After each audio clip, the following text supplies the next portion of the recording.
Yang pertama kali gue mau naik, dia datang. Dia bawain satu kantong plastik, isinya kepala. Ini makhluk yang ngomong ya. Gue nanya sama dia, emang lo pada bisa ngabulin apa yang orang-orang minta? Tahu nggak jawabannya dia?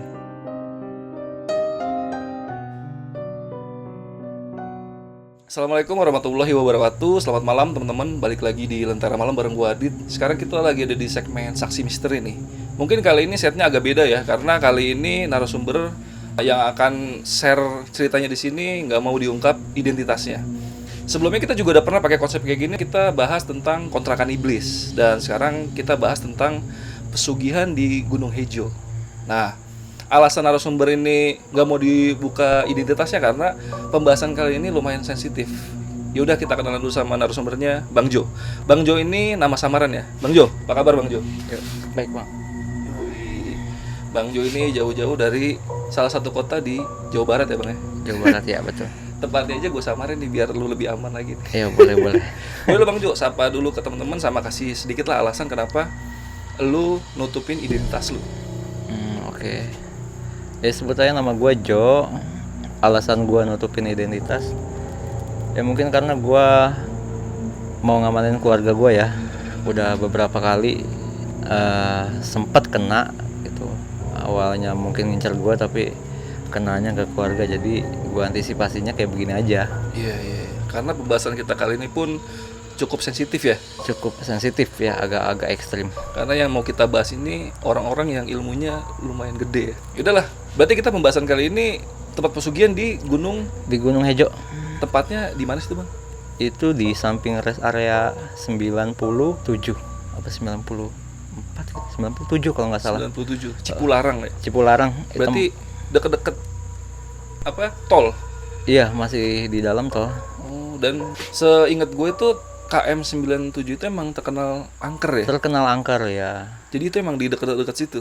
Di daerah situ. Itu juga tempatnya si Saiful Jamil kecelakaan. Oh iya. Istrinya Sama Saiful istrinya, Jamil ya. iya. Istrinya Saiful Jamil, dan kalau nggak salah tewas ya di situ ya. Iya, meninggal. Yaudah, sebelum teman-teman dengar Bang Jo cerita, kita tonton dulu yang satu ini.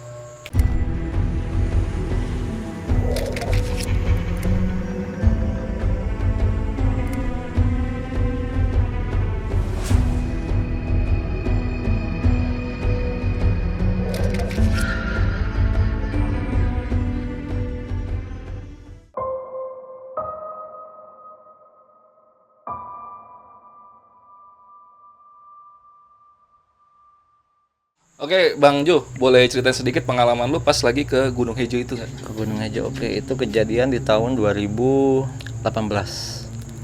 Akhir 18 ya. Waktu itu kebetulan gue lagi dapat proyek jalan jembatan. Di situ kan banyak jembatan tuh. Itu gue lagi penguatan jembatan dari Purwakarta sampai ke Padalarang. Nah, emang beberapa kali gue lewat situ ya, karena basic gue juga nggak polos-polos banget ya gitu. Jadi emang dapat beberapa kali gambaran bang, beberapa kali gambaran flashback itu tentang sebuah keluarga kecil. Di situ sih gue lihatnya dia punya anak satu gitu kan. Nah itu beberapa kali tuh, jadi satu jembatan itu gue bisa ngabisin 1 bulan. Itu jembatan itu yang arah Bandung sama yang arah Jakarta. Itu kan dari KM 88 tuh. Nah pas mau ke KM 97 kan jadi gue selalu lewatin itu Gunung Hejo ya. Itu gue lewatin, dapat flashback. Kebetulan pas malam itu gue ngerjain di jembatan itu, di jembatan deket sama Gunung Hejo. Jadi emang prosesnya kalau mau masuk ke Gunung Hejo itu rata-rata ya orang parkir mobilnya di rest area, sisanya dia jalan kaki 1 kilo kalau nggak salah tuh. Nah, ada yang udah nggak punya malu, mungkin dia parkirnya di pinggir jalan pas di gerbang Gunung Hejo. Ada, lo kalau lewat itu beberapa kali lo lihat mobil, biasanya sih APV yang naruh di situ. Nah akhirnya kan gue penasaran juga ya kan, karena flashback yang gue dapet, kok ketika gue lewat Gunung Hejo dapet lah itu flashback gitu. Nah kebetulan banget hari itu ngerjain di situ. Ya udah gue ngobrol sama teman-teman gue nih. Gue naik ke sana rencananya mau 4 orang. Gue sama 3 orang teman gue nih. Nah 1 orangnya ini dia juga bisa bang gitu, Punya kelebihan. punya kelebihan. Nah mungkin sebagian orang ada yang tahu ini nama grupnya mungkin atau enggak nama alirannya. Nah dia Al Hikmah. Al Hikmah. Iya, Al Hikmah. Dia salah satu pemimpin Al Hikmah.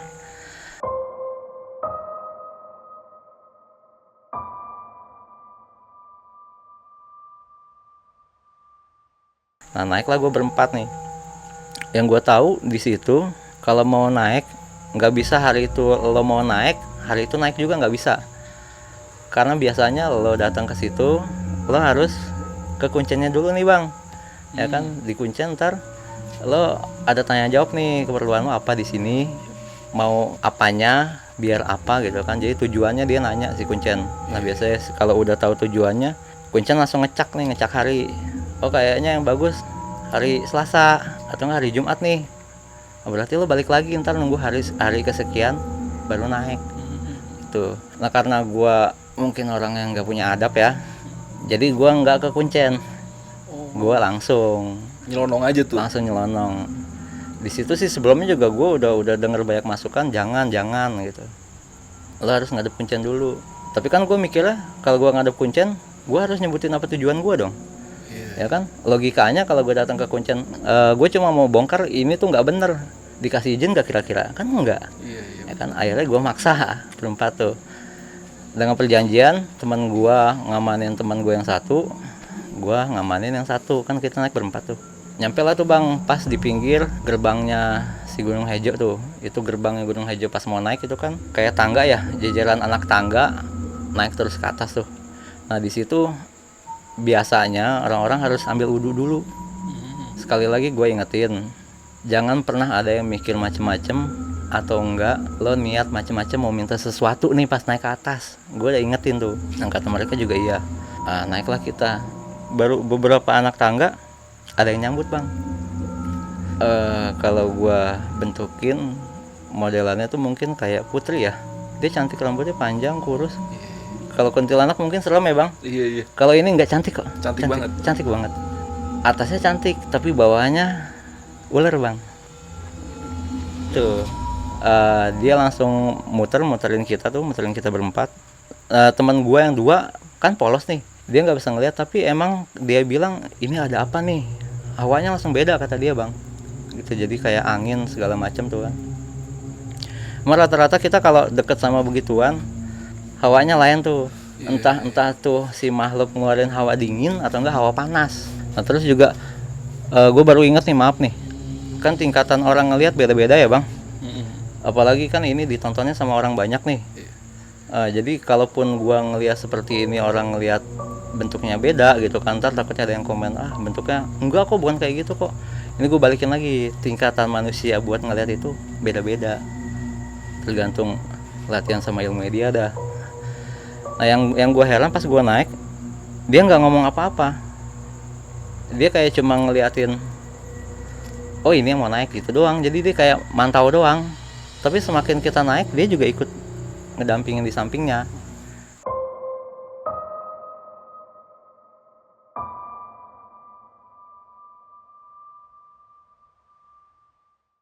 Oke lah, lanjutlah ke atas. Nah sepanjang perjalanan dari bawah ke atas itu orang yang teriak kesakitan ada, yang nangis-nangis ada.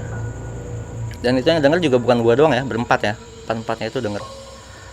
Nah jalan nggak berapa jauh, beberapa ratus meter itu ada saung, dan di situ ada 4 orang yang lagi tidur. Ada yang pakai kerudung, ada yang ya begitu, ada laki ada cewek, orang real lagi tidur di situ. Kata temen gua jangan berisik. Kan gue nanya dong, ini lagi pada ngapain di sini nih? Kok malam-malam kenapa nggak tidur di rumah? Kata dia jangan berisik. Gitu.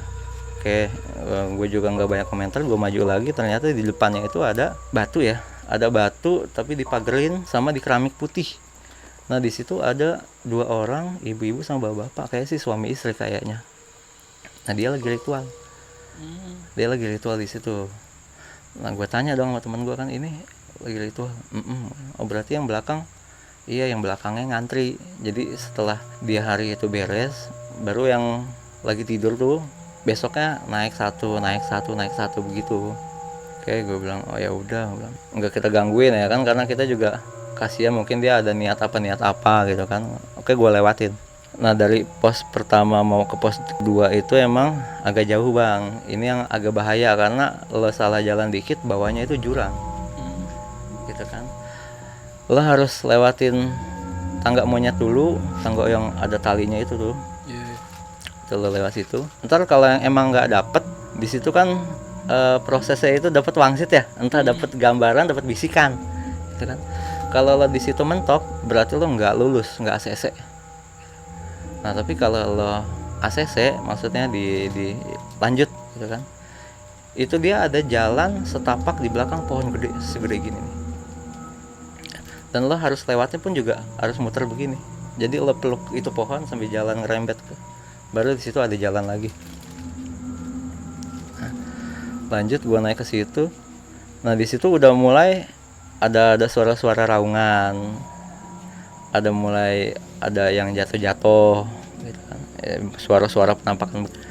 Nyampe di pos selanjutnya mungkin yang dibuka sama tuh kuncen atau enggak sama orang-orang sampai situ mungkin ya. Karena ada beberapa pos lagi yang emang ditutup enggak dikasih lihat. Nah di situ gue ketemu sama ular lagi. Nah jadi itu si cewek cakep yang ngedampingin terus naik ke atas itu tiba-tiba nggak ada tuh bang. Nah tapi ada makhluk ular agak gede tuh. Nah di situ dia ngelilit daerah situ tuh. Jadi di situ ada beberapa batok kelapa isinya kembang-kembang sama menyan segala macem. Terus ada daun pisang kayak orang habis liwetan. Terus makanannya juga ada, bekas-bekas sisa makanan, tulang-tulang apa segala macam. Nah di situ dapat cobaannya bang, gitu karena masing-masing dari kita ada yang nanya. Ya kan biasanya kalau orang ke orang nanya via omongan kan, tapi kalau begituan yang nanya, kita bisa denger atau nggak bisa jawabnya kan di sini, di hati nih, itu kan nggak ada kedengeran yang namanya di kuping atau nggak gimana kan. Nah, gue juga baru taunya pas udah turun dari situ. Nah ini gue ceritain yang pas mereka nanya gue ya, dia nanya mau ngapain kemari.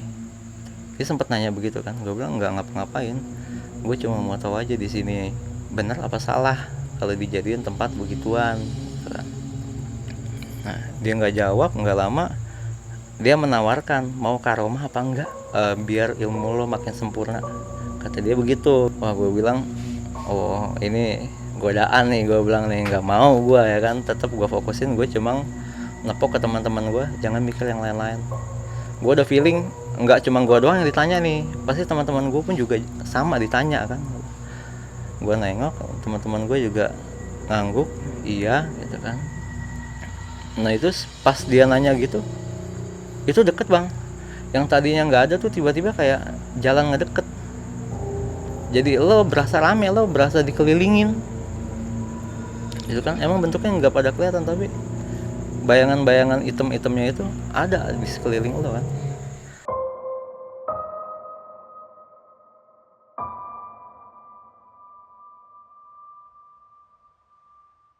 Banyak banget rasanya. Akhirnya gue mutusin sama teman gue ngerokok.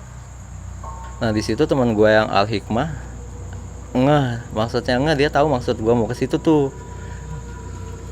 Emang dia juga ngasih kode ada yang belum dibuka tempatnya gitu kata dia. Iya, itu gue manggil dia kan AA tuh. Iya, ini juga gue lagi nunggu.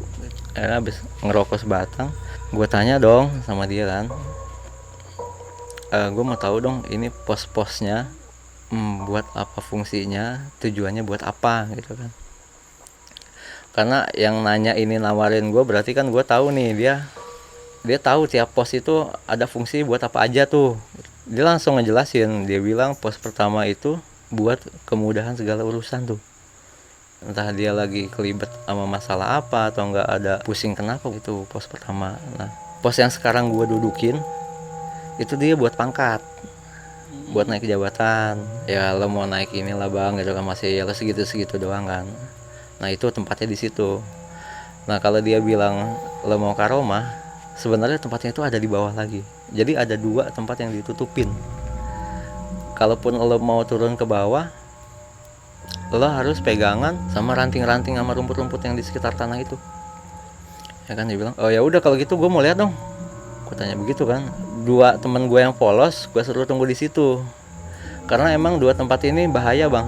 Nggak sembarangan orang dikasih tahu sama ini kuncen. Jadi emang tempat buat keilmuan, tempat buat orang-orang napa tuh. Nah tempat yang mau gue datengin nih, yang mau dibimbing sama dia, diunjukin jalannya. Itu aja beberapa kali nggak ketemu jalannya, karena emang dia ngasih unjuknya nggak, ya sini ikut gue, enggak. Jadi dia ngasih sedikit-sedikit gambaran jalan-jalan setapak sampai di ujung gunung itu mentok tuh. Jadi kita turun ke sana itu jurang, turun kemari balik lagi ke pos 2. Nah itu jalannya agak sedikit nyerong ke kiri terus ke bawah. Jadi dia emang kayak rumput gitu tapi udah nggak ada ininya. Jadi emang jalan-jalan setapak bekas dilewatin sama orang. Nah di bawahnya itu banyak kayak gini nih, apa tanaman-tanaman yang Gitu ngerambat. ya? Tanaman rambat gitu. Tapi anehnya ngerambat lurus. Jadi cuma dia kayak nutup tirai begitu. Itu cuma ada begitu kan. Ini jalannya, kata teman gue nih si AA ini kan, mau turun nggak ngetes? Boleh kata dia kan. Nah akhirnya gue turun nih berdua nih. Baru beberapa langkah mau ke tempat itu rambatan, ada raungan macan. Nah itu sih yang gue tangkap nggak diinin bang, nggak diizinin kita ngedeket ke situ tuh, gitu kan. Terus di pojokan situ juga makhluk ya, bukan orang ya. Ada makhluk petapa tua, dia rambutnya pakai ikat kepala, terus rambutnya putih kurus, nggak pakai baju. Akhirnya gue mutusin balik lagi, ya kan, karena kalaupun barbar di situ atau nggak rusuh di situ, itu tempatnya mereka nih. Yang gue khawatirin juga teman-teman gue yang 2 biji ini, 2 orang itu. Gue naik lagi ke atas, enggak-enggaknya gue udah tahu oh ada tempat buat ininya di sini gitu maksud gue. Gue balik lagi, nah gue tanya tempat yang satu lagi dong. Itu kan buat yang keilmuan. Nah tempat yang satu ini buat kayak bang. Ini tempat yang dicari banyak orang nih. Banyak orang juga yang nggak dapat ini tempat. Kayaknya sih emang orang-orang yang udah dipilih, maksudnya dipilih sama mereka buat tahu ini tempat. Tempatnya nggak se ekstrim tempat tadi gue turun ke bawah, atau enggak tempat di pos kedua ini, enggak. Emang dia cuma tempatnya kecil tapi dia ada dudukan batunya. Kayaknya sih yang mau ritual tuh duduknya di situ kayaknya deh, gitu kan. Dia ada di antara pos 2 mau ke pos 4, di sebelah kirinya itu jurang. Itu kan ada jurang tuh. Beberapa meter dari pos 2 itu ada di sebelah kiri ada batunya pipih, batu kayak buat duduk gimana sih, batu kayak begitu tuh. Nah dia ngejelasin di sini kalau lo mau kaya, kata dia. Oh ya udah oke, gue bilang. Akhirnya gue balik ke teman gue. Nah di pas perjalanan gue balik di semak-semak itu, gue ketemu sama yang sering nge-flashback di gue loh. Maksudnya gimana sih? Jadi sebelum gue naik ke situ kan gue selalu dapat gambaran kan tentang satu keluarga sama satu anak gitu kan. Nah pas gue mau turun balik ke teman-teman gue ketemu. Tapi yang aneh ketemu sama ibunya doang. Anaknya nggak ada, bapaknya nggak ada. Nah itu posisinya sedih tuh bang. Jadi kayak orang lagi sedih sendirian gimana sih? Gue lihat mau gue tanya, gue masih jalan mau nyamperin teman gue kan, khawatir juga kan. Akhirnya cuma gue liatin doang nih. Nah anehnya dia selalu ngikut. Maksudnya pas gue nyampe ke teman gue pun juga dia ada di pojokan sana. Kayaknya dia mau ngasih tahu apa gitu, tapi ya mungkin nggak berani karena di alam mereka itu senioritas ya bang. Senioritas di sana tuh mainnya tua-tuaan umur sama gede-gedean power.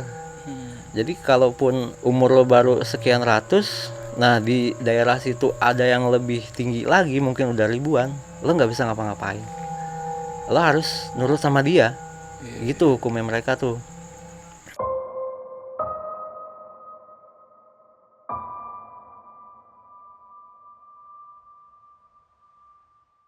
Akhirnya udah gue putusin buat turun karena hujan makin gede, makin rintik-rintiknya makin banyak. Di sana juga kan tanahnya masih licin tuh, daripada gue repot bahaya gimana gue turun. Di sepanjang perjalanan juga nggak ada yang aneh-aneh, cuma emang suara nangis, suara jerit minta tolong itu makin banyak. Nyampe bawah, akhirnya gue balik nih ke mes kan. Balik ke mes, kamar gue sama kamar teman-teman gue yang berangkat itu kan beda-beda tuh Bang. Nah, yang satu ada yang dimimpiin ternyata. Dia dimimpiin sama cewek yang cakep itu, yang pertama kali gue mau naik, dia datang. Nah, di mimpi dia bawain satu kantong plastik isinya kepala.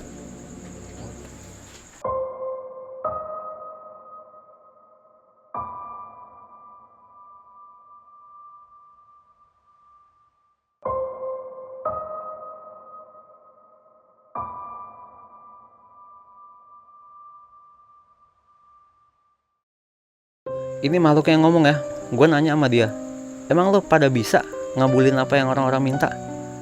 Tahu nggak jawabannya dia? Karena gangguannya itu ekstrim. Itu dari sela-sela jembatan mereka pada ngeliat kuntilanak pada terbang. Real.